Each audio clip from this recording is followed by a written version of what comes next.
Good evening. It seems that the past few years, the whole world has really prioritized a lot of mental health and recovery and just acknowledging that a lot of these conditions and diseases do exist.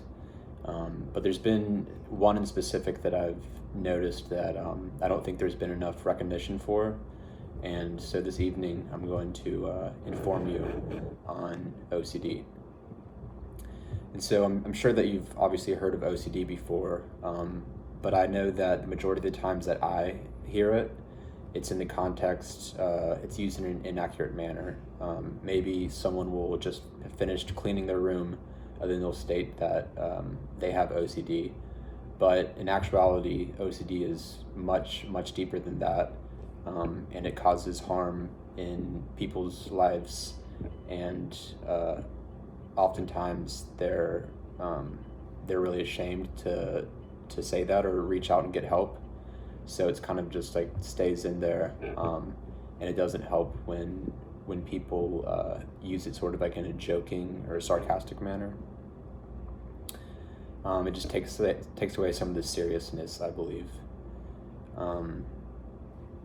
And like I was saying earlier, OCD, I think that it could really use all the recognition that it can get. So that'd be good to look at it in a more real light. So OCD stands for obsessive compulsive disorder, and the key word being obsessive. Intrusive thoughts may come into someone's mind unexpectedly, and the person will not be able to stop ruminating on whatever that specific thought is, and then they will try to perform rituals to combat the thought, but only really feeling worse and ashamed in the end. So OCD has four main forms. First being contamination/washing, which would, I guess, be the most popular talked about form. So that's the classic, going back and forth to the sink and washing your hands, scrubbing it with so much soap, an unnecessary amount. So that's the first type. The second type would be doubt/checking. So, for instance, maybe someone leaves their house for the day, and then they get halfway down the road, and then they think, oh my gosh, did I lock the door? Did I turn the stove off? And then a normal mind would likely be able to look past that and say, hey, I've done this every single day for how many years, so obviously I would have done that.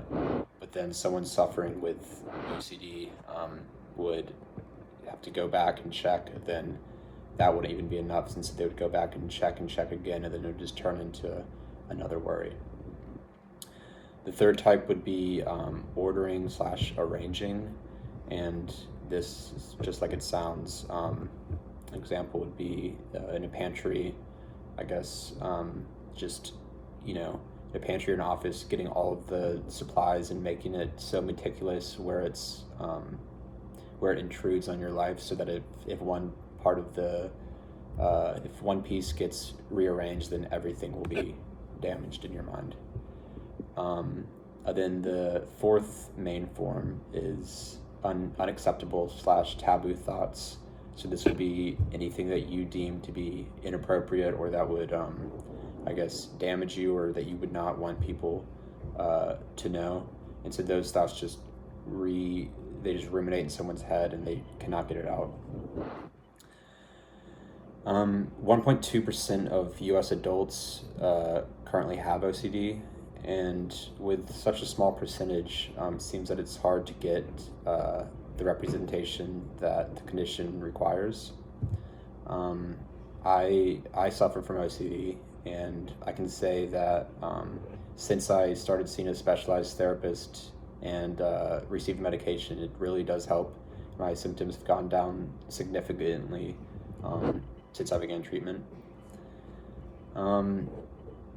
So OCD, like I was stating earlier, OCD is a cycle, and the sufferer will repeat tasks attempting to feel normal, but only making it much, much worse in the end.